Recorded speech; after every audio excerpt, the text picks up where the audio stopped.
Welcome to Made for Mondays, the source for digging a little deeper into the Believers Church Sunday messages and finding ways to apply them to our daily lives. Together, let's take a deeper look and find a way to bring Mondays. Hey everybody, welcome to the pod. My name is Heather, and who's joining me today? Howdy, Heather. It's me, Jamie. Hey, Jamie. Good morning, everyone. Joe here. Happy to be here. Hi. Hello, I'm Rochelle. Hi, Rochelle. Hi, Rochelle. Hi.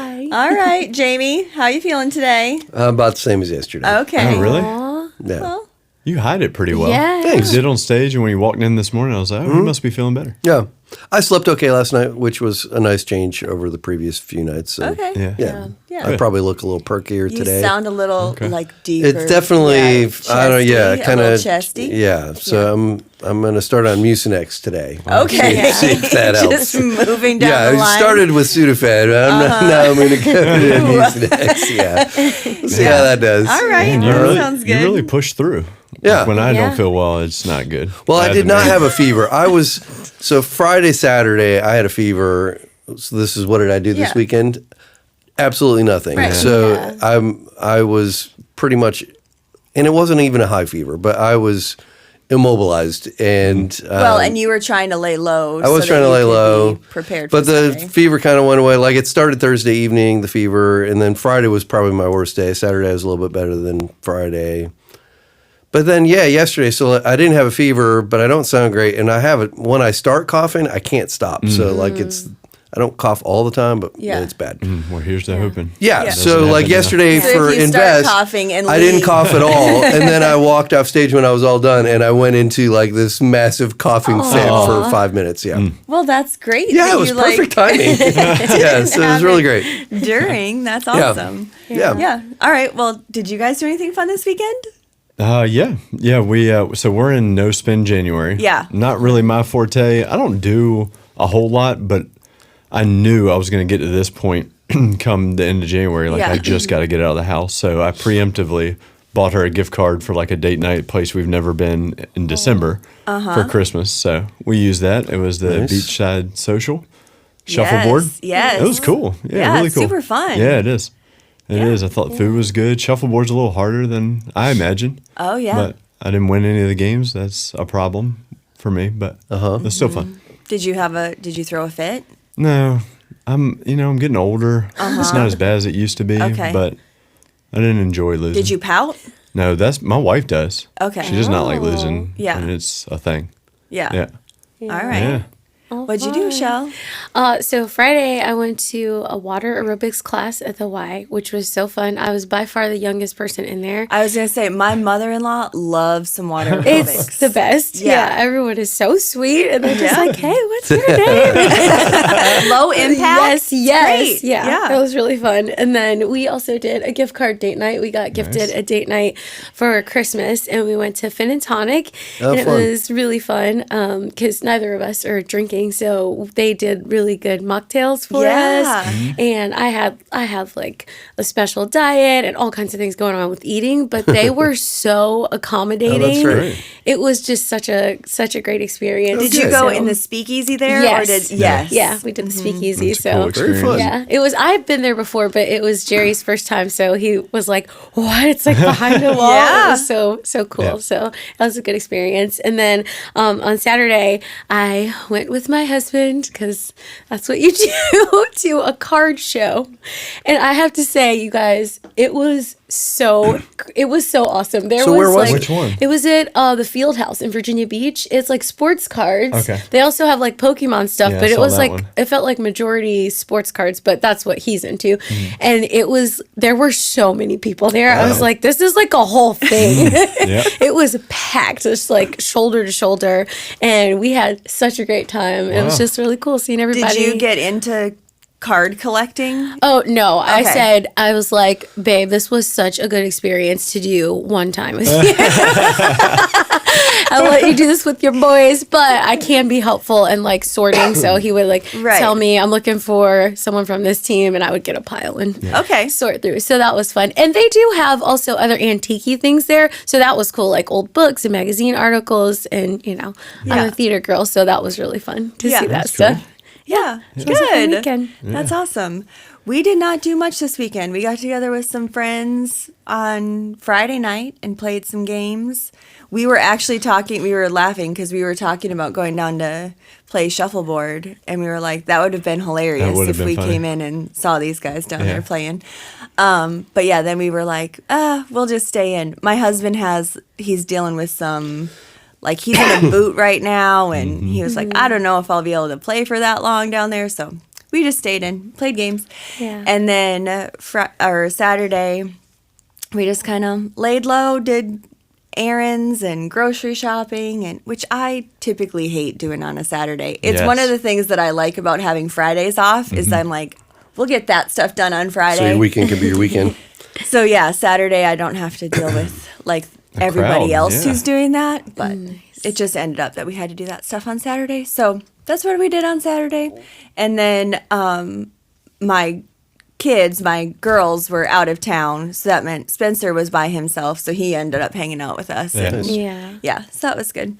We went and visited my father-in-law. He's back in the hospital. Was he? So yeah, just dealing with that Yeah. family stuff. But then we had a great Sunday. We did. Yeah. We got to celebrate baptisms yesterday, which was so fun. Yeah. And then we also got to do the Invest seminar. did. So, Jamie, can you tell us a little bit about what that was all about? Yeah, so it's really just about how do we invest in people in ways that can help them take their next step in their spiritual journey towards Jesus. Yeah. That's really what it was about. And it was a North Point resource that we utilized for that, which was just really great.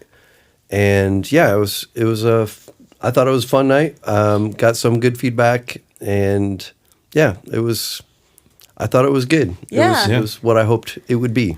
It was good. Yeah, we good. validate that for you. Yeah, good. Well, Bonnie was at one of the tables, like, so I didn't participate in the conversations because I wasn't really feeling up to it, and didn't want to contaminate anybody. But Bonnie told me her table conversations were really good, and I could overhear some of it, and it sounded like there was. I hope it was practical and actionable and Yeah. and relatable. So It was. yeah, that's good. Yeah, even the word evangelist, just to kind of break that down and Yeah. remove some of the barriers that you immediately think of Yep. when you hear that word. I thought that was good. And then I also felt some conviction, like we did a spheres of influence. And it's like the first question we had to ask is, all right, where are your spheres of influence? Like, where do you go and do? And I'm Yeah. like, I don't go that many places. Yeah, I'm struggling to Bonnie find a place. said something similar to me about her table conversation around that, and I thought like even that's good because it forces you to think like, man, I got to start getting a little bit more intentional Yeah. about where I am and who I'm with, Yeah. and because if you're not, you become just. We talk about it all the time, but like churches can become very insider focused. But we are the church, and so that means we can become very insider Yeah. focused, where the vast majority of our time is just with our own people. Yeah. So, And it's thinking about what you're involved in. Yeah. So not necessarily like the Yep. grocery store and what you go to, Yep. but what you're involved in. We got T-ball starting soon, so like I can't wait Yeah. to. That's Yeah. awesome. Yeah. Good. Yeah.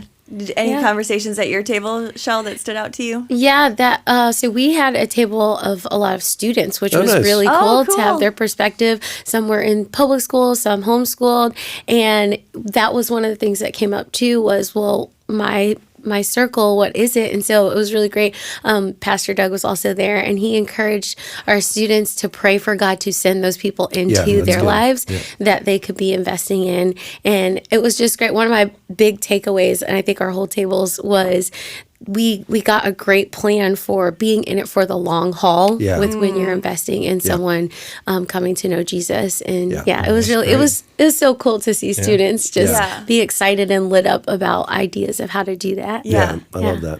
I really even just loved that, like, we were at tables and having these table discussions throughout. So, if you didn't participate, Jamie would share a little bit. We had like a few little videos that we had, and then it was Yeah. interactive. So we got to have chats around these tables. And so even at the tables, there were people that didn't necessarily know each other. So it Yeah. was great even for that, like an opportunity to get to know people in our church family that Yep. didn't know each other. Yep. And so even that interaction was wonderful.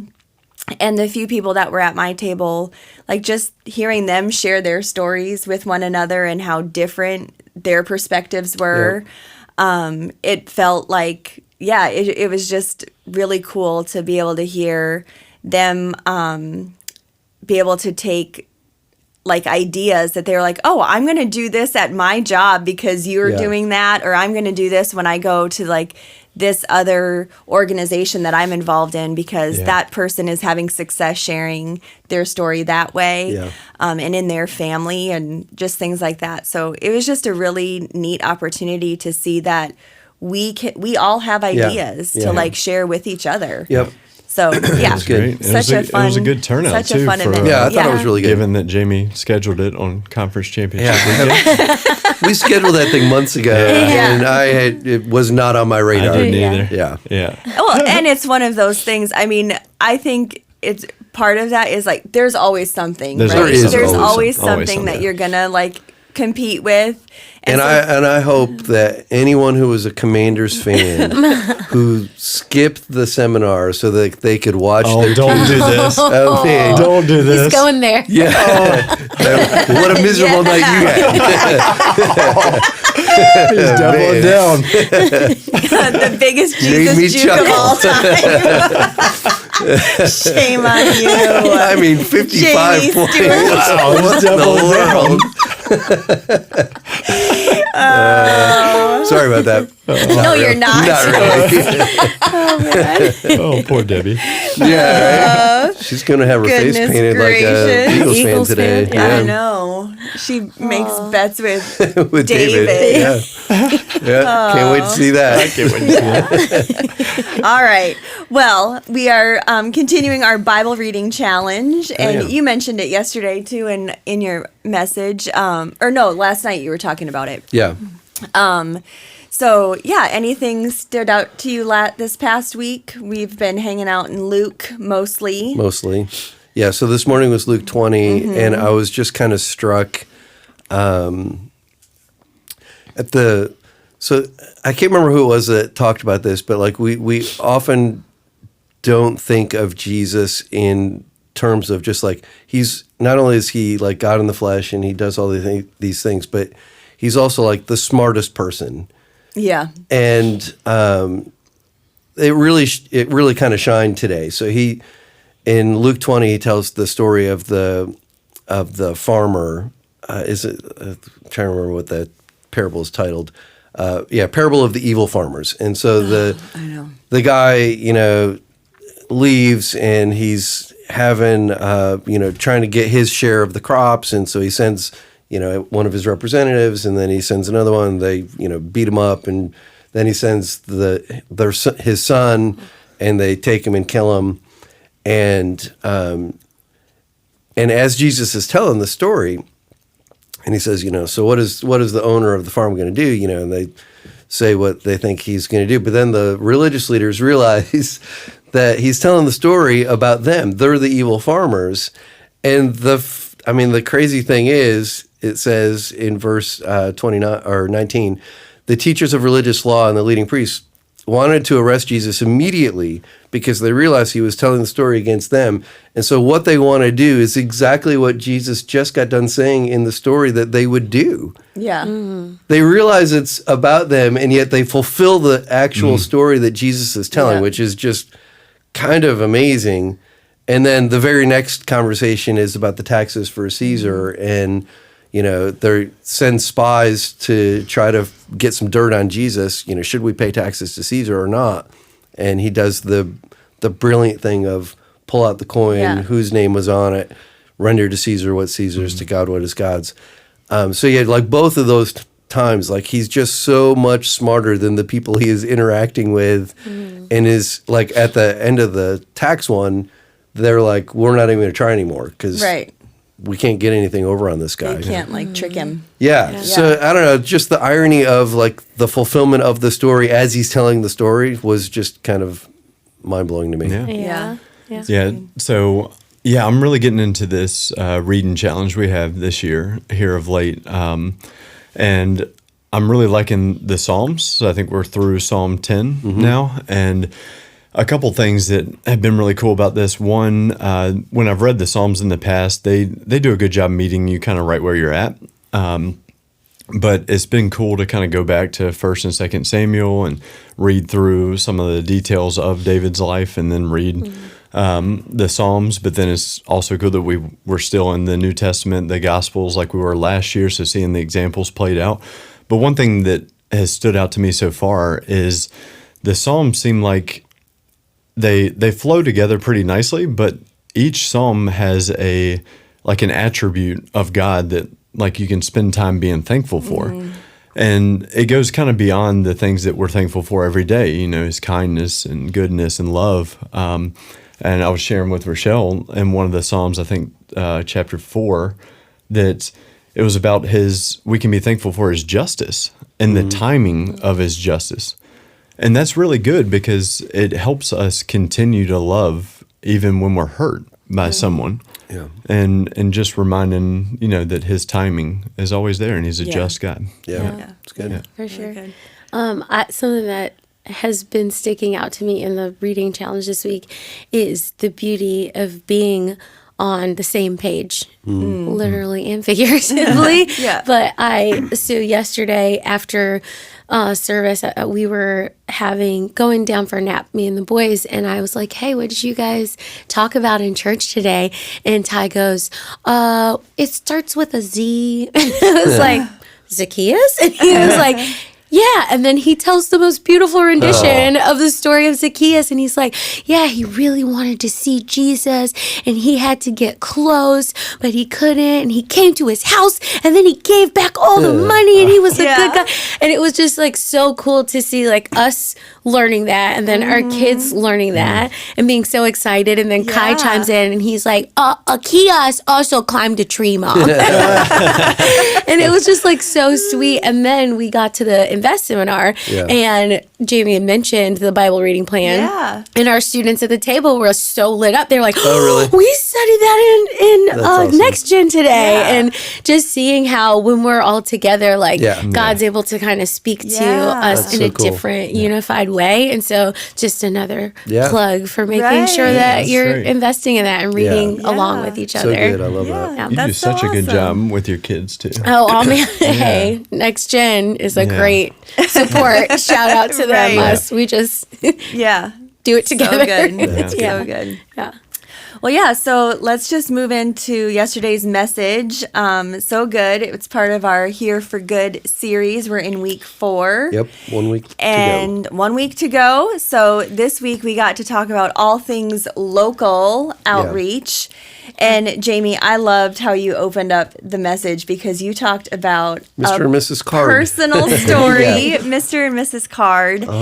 And I don't know if you want to like revisit that story a little bit. I have Sure. a question for us to talk about. But Yeah, sure. In our neighborhood across the street from us was this older couple, Mr. and Mrs. Card. Next door to them is Mr. Card's mother, who's really old. And one Sunday morning, ambulance comes. She gets carted off to the hospital. And Mr. Card says that he isn't going to go to the hospital to be with his mom because he's got to get to church.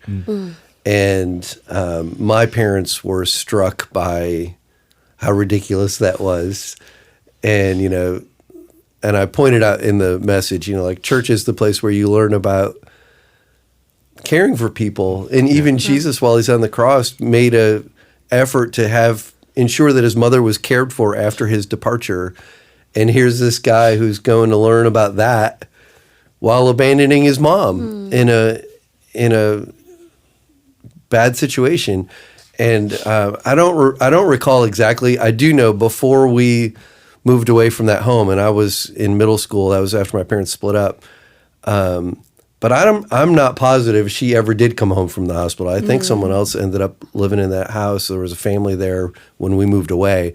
So, yeah, it was like that moment of her life, and her son chose to go meet some need at a church over meeting the needs of his mom in that moment, which my parents thought was very hypocritical. Yeah. Yeah.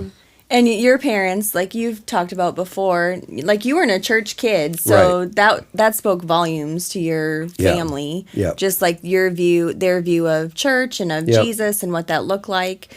So that's kind of where my question is for y'all today. Like, do you have memories of someone who's claimed to be a Christian, either turned you away from Christianity or Jesus, or inspired you to be like, oh, I really want what that person's got?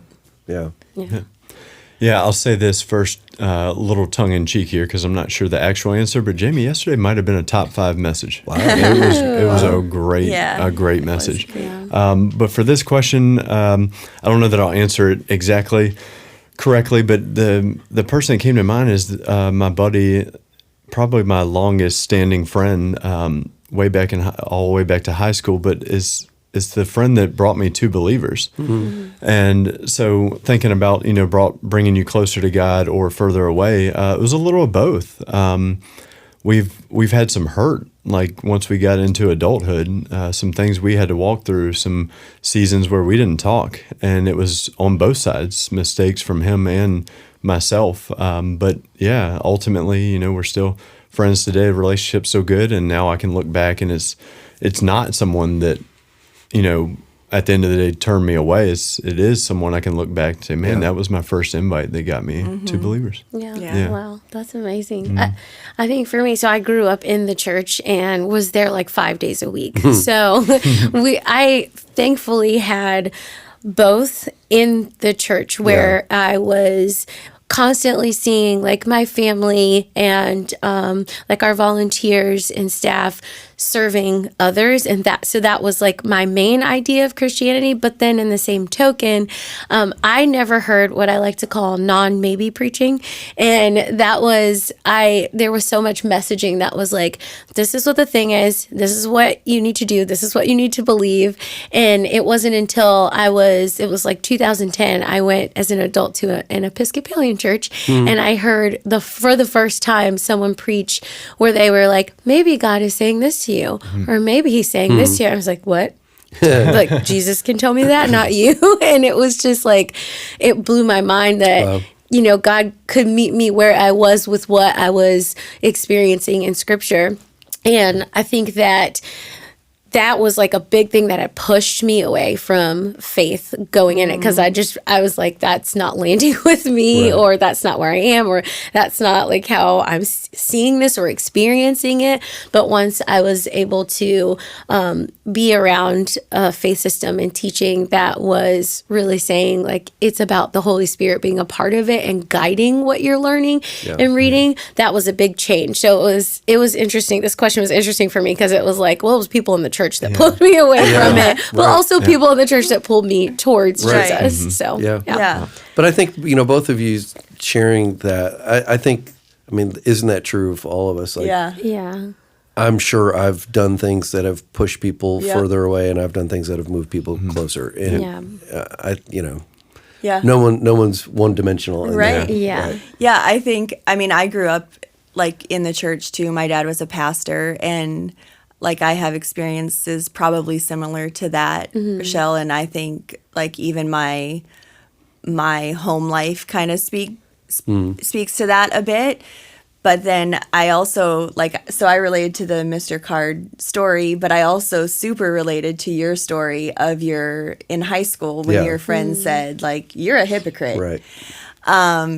And just the like how stinging that was, because as a pastor's kid, like I know in high school, like I felt that, like because I just was always kind of like a little bit like the pastor's kid when I had to be that, and I was always like a little bit pushing against that when I didn't have to be that. Yeah. So when I was at school and not, under the microscope of the church people, like I was trying to find my own way and be my own person, and like even into like my early adulthood, feeling like I know that people knew that I was a Christian, right? Yeah. But then I look back at some of those times, in particular, and I know it still happens today, unfortunately, because we are all messy people, but particularly those times, and I just think like, what damage have I done to people that like knew that I was a Christian, and just what they must have thought of like, okay, this person that claimed to follow Christ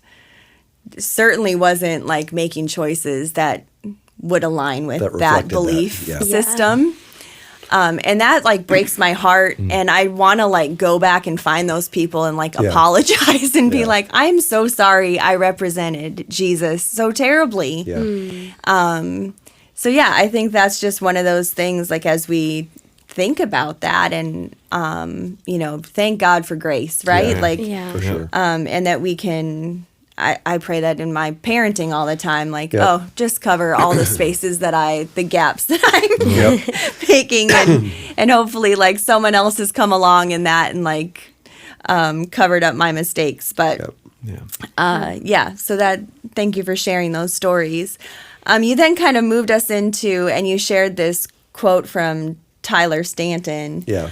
And it's from a book that we really based a series on last Yeah, year around yep. this time. We went through a series on prayer. Yep. So can you share that? I may have even shared that quote during that Yeah, series. probably. But he said, God dreams of a city reborn. That dream starts with the church on fire, but that's just the beginning of Yeah. the journey, not the destination. The city reborn, that's the destination. Yeah. So I would just love to hear a little bit more about what does a church on fire look like? And you guys can chime in. Yeah, I mean, please. I would love to hear your thoughts on that. Yeah, please do. So I think part of it is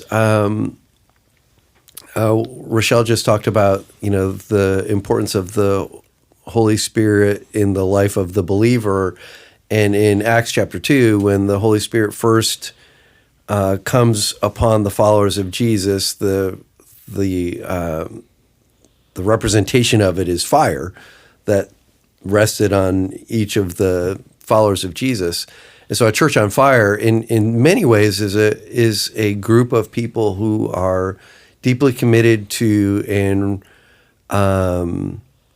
being led and guided by the Holy Spirit in all facets of their life. So as the Spirit is leading them, they're following. So I think a church on fire is a church that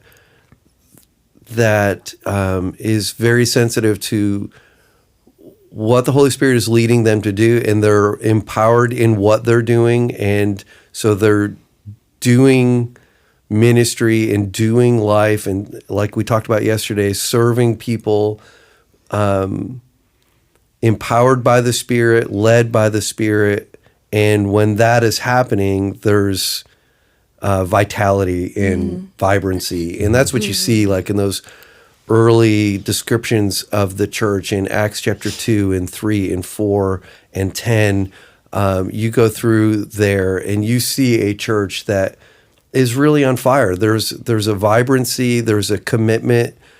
It starts to reflect the values of Christ in ways that are supernatural, where people see the needs of others and deprive themselves of what they have in order to meet those needs. Rochelle sent a update from Mosaico Church over the weekend, and one of the things that they're doing is they've grown to 3 services. They're in a facility that's not really conducive to what they're doing as a church, and so they're pursuing getting their own space. And so they bought some land, and they told the story of members of their church who downsized their property so that they could take the extra resources to push towards the purchase of this property. It's just incredible. And it's that kind of stuff. It's like supernatural generosity and sacrificing to accomplish the mission of God. Like those are the kinds of things that start to happen, I think, when a church is on fire. Yeah. Yeah. So we talk a lot around here about the church not being a building. So when I was thinking about this, I was thinking like, if the church is on fire, if the church is a building, and the fire would be contained within the 4 walls if it's a building. But if it's not, then the fire can spread, into our community. If it's not contained, if we are the church, then it will spread. So I thought of that, and I thought it was a great example with the HOA too. Like, a funny one, right? but it was like, that's what made me think of this with this question. I'm like, that level of love. Like that would never happen. That would never. But what if it did? Well, what if it could? I mean, it could happen if a bunch of Jesus followers got on the HOAs in our area. Yeah. Like, wouldn't that be amazing? Like, if you're moving into a neighborhood with an HOA and instead of getting a condemning letter, you got a welcome letter with they did something for you Yeah. to show that they're so grateful to have you in their Right. community. That would really set a different tone. It's kind of what I couldn't wait to get out of that neighborhood. it's kind of what Megan does with Apartment Life. Yeah. Like this Apartment Life organization has been mobilized with a bunch of apartments all across the country, all in other countries even, and they're partnering with builders to have Christ followers as a part of their teams Yeah. to just establish like community A sense of community. in Yeah. apartment buildings. Right. Yep. Yeah. And then as that's established, these people that work for the Apartment Life organization are connecting people within these apartment buildings to local churches. Yeah. Like that's essentially what's happening. Yeah. And that Yeah. could happen within HOAs It and could. stuff like And that. so many other things. Yeah, Yeah. that Yeah. could be. Yeah. I think when you said Megan, I was like, I love how when we're called to something and we're operating in our passion, like that looks like a church on fire. I thought about Ephesians 4 when it talks about the body there, when it's working together, like everything is so beautiful. And you see people saying like, how do I love the community? How do I step up? And offer what I have, and then it's like just this united force. And I'm reading this book right now by Brian C. Loritz. It's The Offensive Church. It's so good. It talks about how we get to ethnic unity, and one of the things he paints like a lot of pictures of how it's like it can be really hard work to look like the kingdom of God. But I was like, that's a church on fire, is like when we do that work to say we have all of these differences and all of these different socioeconomic statuses and things that just could set us apart. But when we're on fire, when we're allowing the Holy Spirit and just like the cause of Christ to join us together, then it just looks like this church that's just like consuming everything with hope and restoration for our community. Love that. That's awesome. Yeah. So that kind of led us right into the big idea for the day, which is the mission isn't for the church to thrive, it's for the community to thrive because of the church. Yeah. So you made the book recommendation, Dominion, Yeah. How the Christian Revolution Remade the World. So historically, what are some of the ways that the church has engaged with culture? I mean, there are so many. I gave the illustration yesterday of just the whole topic of exposure, where kids were left abandoned. I had some women like sitting across the aisle from me that like gasped out loud. Like people just don't realize that that's like That was a thing. What was and happening. it was legal, and it was not only was it legal, it was culturally normative. And Christians, because of the influence of Christians, that law ended up being changed. Before the Roman Empire became a Christian empire, that law was changed, and it was because of what Christians were doing heroically, just taking those babies that were being exposed and adopting them as their own and raising them with love and dignity. So that's an example, but there's so many. There, like the first hospitals. The saint name escapes me, but it ends with Basil. He was the first one that established a hospital, a place where people who were, in the day when people were diseased and sick and infirmed, they were often abandoned, and he, because of his love for Jesus, created a place where they could receive care and restoration. And the hospital movement, even in our area, there are still some hospitals that are named after church movements and that kind of stuff. But that historically, that was a uniquely Christian idea that has reshaped our world. Education. Yep. Same with like most of our universities. If you go to our Ivy League universities, their very beginning was about Christian formation and those kinds of things. But that traces way back also to, literacy and that kind of thing. And it was all around helping people to read the Bible. That was the idea. But those things were uniquely Christian ideas that have completely reshaped the Western world in very positive ways. And even the greatest naysayers of Christianity have to acknowledge or be just ignorantly bliss of what history is. Christianity has been a force for good in our world. And certainly the church has done many shameful things.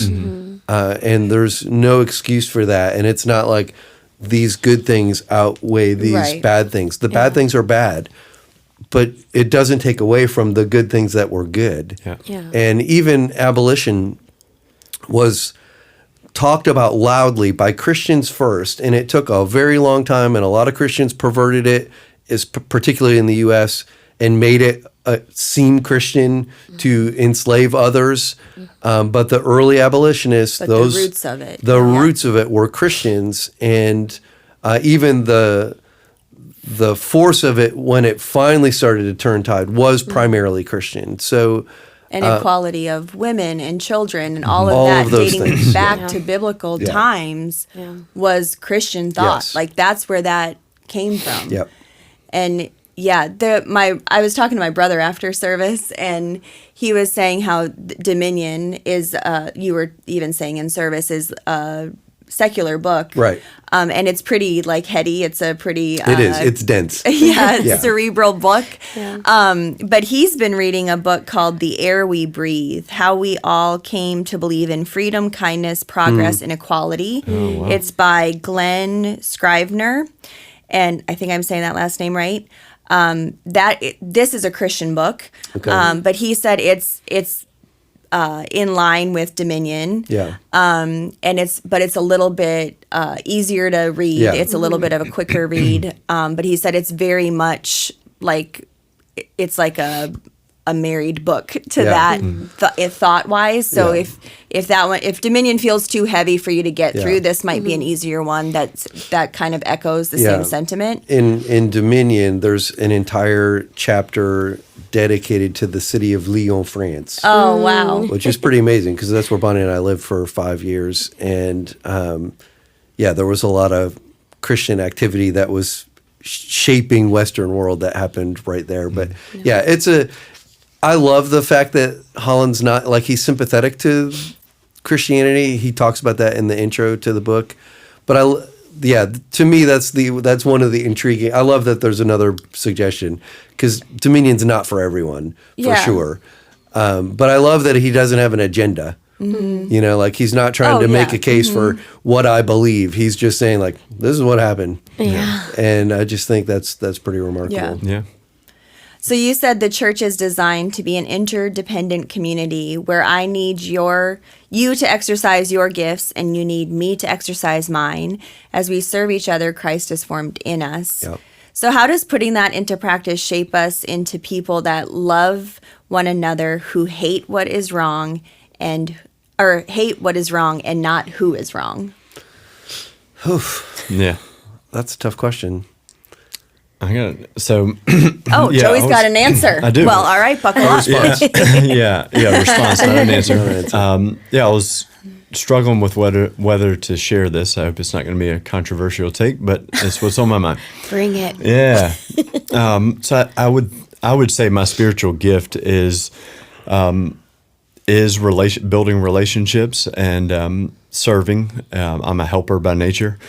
And so we look at the political climate we're in right now, and I just might be one of my favorite things about my time thus far at Believers is it's really gotten me into a healthy political state where my faith is leading the way there. Mm. I'm much more in the middle now, and my eyes are open to a lot more things.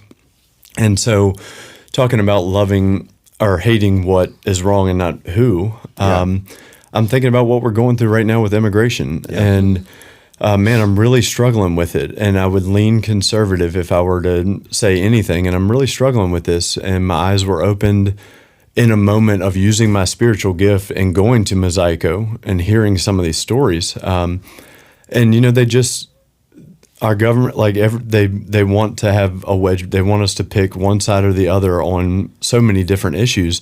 And it's just not like that. There's so many examples of people out there that are not here to do harm.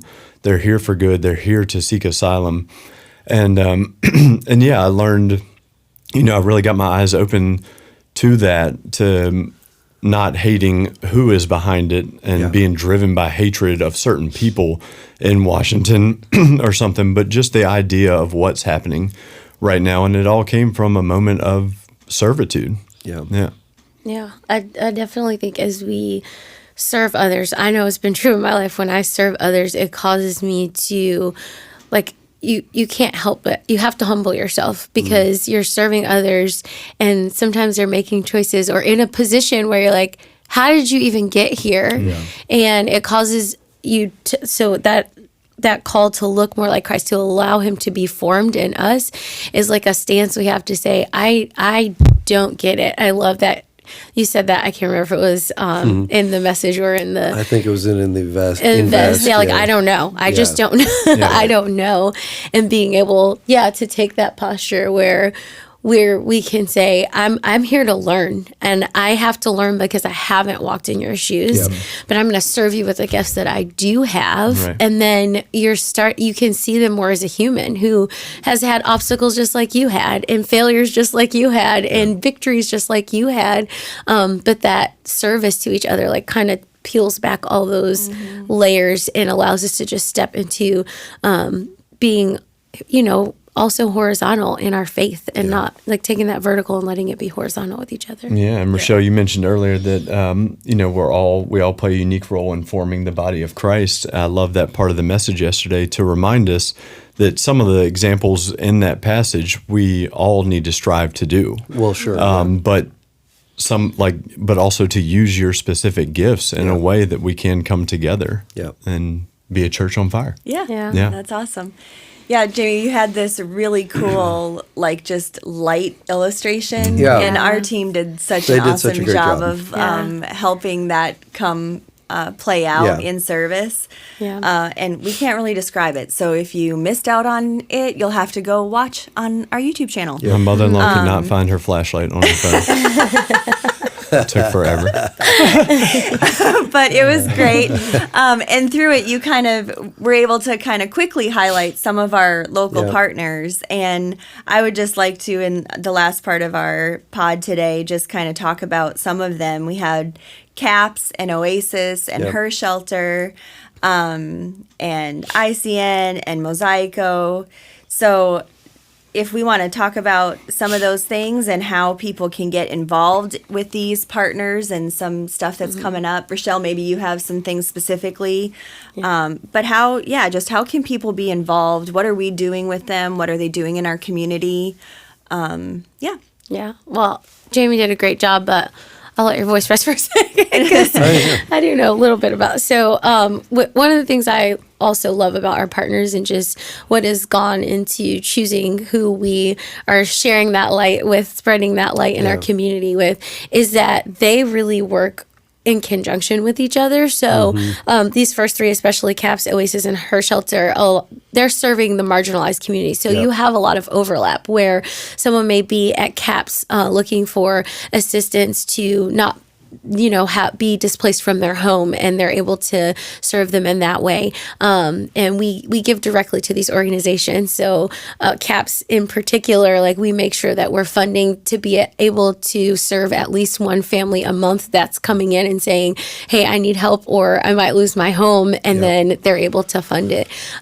So you might have a family who's dealing with that and get into the story of it and realize there's some domestic violence going on in that situation, and we're able to connect them, or the CAPS is able to connect them with Her Shelter, where they can get support for getting out of that situation and finding hope and healing from that. And then you may also find because of everything that's going on, they're facing food insecurity because things are just really tough and hard. And so our partners at Oasis are also able to be a part of feeding them and getting them on the right trajectory with that sort of stuff. And it just goes so well with the light example. It's like it just gets brighter and brighter and brighter because we're all working together. And I love that the people here at Believers like funds that regularly. So just even taking seriously and really making that a point of worship when you're giving here, like that's what you're a part of. And there are also tangible ways to get involved too. A really easy way to do it is I can connect you with any of our partners to get in a serve experience. You can even just send it in the contact list. We have a wonderful office admin, and that always comes to me. So if you send it in our contact page, just contact us. Let us know you're interested in serving with one of these partners, and we'll get you connected. Some of the specific ways, like with Oasis, you can help sorting food donations that are coming in or serving meals there. There's a pantry where you can do some personal shopping with the clients that are coming in and just love on them and let them know that you got your back and we're here to do this thing with you. The Her Shelter also has regular events and ways that you can get plugged in as a volunteer with events, empowerment nights. They always need childcare because they're doing different programming to empower the women that are there to get on their feet. And so that means that they're going to need some childcare because they don't really have that luxury. So always different ways to get involved and serving. And then I just specifically, I can't speak as much into ICN about how like our church members can get directly plugged in, but I get to sit on a call group and it's so great. And this last call, I have we have some churches on my call group that were in these areas that were struck by the hurricane and also the fires. And that network, the Irresistible Church Network that we're a part of, has also come alongside those churches and said, hey, we got your back. We're here. What can we do for you? Because we know your community is hit even harder right now. And that's just like so great that we get to be a part of that and support other churches around our country through that network. I think through the network, I mean, primarily that's through giving. You know, we pay into the network, and the network comes alongside, you know, these various churches. There are in coming years, I hope we'll have portions of our budget being designated towards some of the church planning efforts that I talked about yesterday.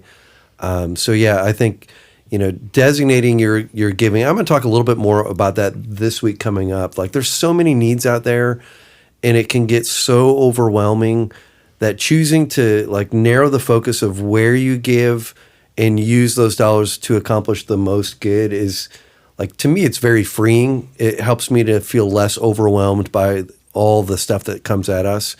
And so Rochelle does such a great job of connecting us with organizations in our community that are serving our community so well and allowing us to be so effective with the use of our dollars to make such a big difference. So yeah, I would say, you know, certainly through prayer, locally through participation, but yeah, don't neglect that idea of, you know, when I give, I'm moving the needle on some of these things. That's really good. And one thing I'll add real quick, I thought it was good to let people know that you don't have to have the believer stamp on it. Rochelle can certainly would love to get you connected with one of our local partners, and you can do that on your own time. But wanted to add that outreach here is no different than any other impact team that we have. We can't do it without volunteers. So we're talking about spiritual gifts, and we need it with outreach just as much as we need it anywhere else. Rochelle cannot do this all on her own. We need our volunteers. So if your gifting is planning for missions trips, scheduling, building teams, coordinating, all that, we could use your help for sure. That's awesome. And always do these kinds of things with people. Like that's where it's fun. That's where you build some more like community and stuff too, even within our church family. So even like we were talking about last night at Invest, like that's where the fun part comes in. Like, you get to know people and build those relationships. So even in outreach events and doing these things, like, do it with your B group or do it with your impact team. Like, plan to do some of these things out in the community with people that you're connected with here at Believers. It's what makes it even more fun. So, lots of opportunities. But that's all we've got time for today. So we hope that you will join us here on campus on Sunday at 9 or 10:45. We're going to be talking about our global partners and how you can be a part of all of that. And if you can't be here on campus, of course, you can join us at 1 o'clock on our YouTube channel. And thanks for being here, friends. Go and be love.